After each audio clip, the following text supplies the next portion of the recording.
I'm here with Reinhard. He is at the end of his Bachelor of Astrophysics. Yes. Share with us what is astrophysics? How old is astrophysics? And why do you study astrophysics?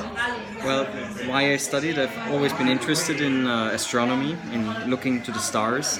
And I think if you also look at astronomy, it's the oldest science there is. Humans, whenever they came out of their caves or something, they looked to the stars and they tried to study it, tried to make a calendar, like the moon's months, yeah, and so on. And from that developed other studies. I mean, it's not, of course, the most important one, I guess, but it's important to me. And what I like about it is that even though we know a lot already, every day we're learning something new. And 20 years ago, we've known almost no exoplanets, and now we know thousands. How many are there? A couple of, how many are there? Billions. But the ones we've found so far, a few thousand, 3,000 to 4,000. So how many planets are around one star at night when you look up the sky? Our star? Well, here we have 8 planets according to our definition. But we have found other star systems that also have 7 planets or 8 planets, or maybe just 1. So we're really just beginning to find other planets around other stars, and so exoplanets. And that's pretty exciting. How many Earth-like planets do we have? But that's a big question, because that's what we're trying to figure out. We think that there could be many,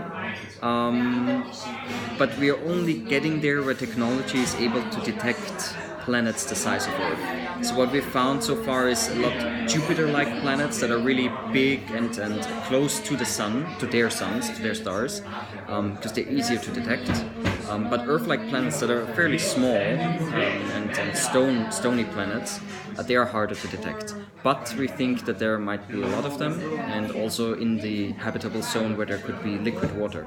And that would be really the jackpot, because then we could say, well, there might even be life that's not from Earth. So why? So is it more intelligent to inhabit the moon first? Intelligent. It's the Because of closest. its distance. It is the closest, so it would make sense to get there first, because it's only a few days of a trip. And the next place that would be interesting for us would be Mars, and that's at least half a year away. So eventually we want to get to Mars. I want to get to Mars, but How are you gonna pull that off? well, we're working on it. It's as a member of the Austrian Space Forum, and we are doing Mars analog research. So we are looking into that. What people could do once they are on Mars, how to look for life on Mars, and so on. So yeah. So how come we haven't found intelligent life yet? Maybe we're just not looking in the right place. Maybe we haven't looked long enough. Because Maybe we're not smart enough? Maybe we're not smart enough. Maybe there is 2 civilizations talking over each other, like between the stars. We're sitting in the middle, and we're just like the ants that cannot understand humans talking to each other. So that could also be.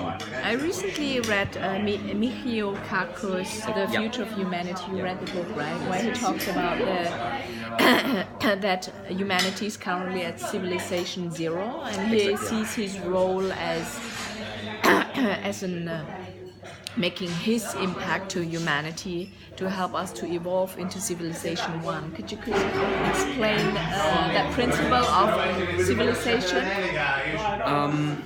Actually, no, not really. You don't? No. I mean, not exactly as he described it, but the point is that you can have a civilization that's just communicating with each other, but we're not broadcasting, right? So we're not communicating between the stars. And right now we've started sending out radio signals that could be picked up by another civilization, maybe. But we've only been doing this for the last 50, 60 years, and before that nothing really came out of Earth. SETI, right? The SETI program, yes, that too, yes, exactly. So, and before that we didn't do that, and if another civilization would have looked 100 years at Earth, and if they wouldn't have looked too closely at how the atmosphere looks like, but only looked for radio signals, they wouldn't really have found anything. So they might have thought, okay, there's nothing. There's not intelligent life on Earth. And maybe we have the same problem. So, yeah, if we want to step up, we would actually have to colonize. We have to evolve, he says, as a civilization. We also have to evolve, yes. And we share more tomorrow because our dinner is right now here at the table, and we share tomorrow about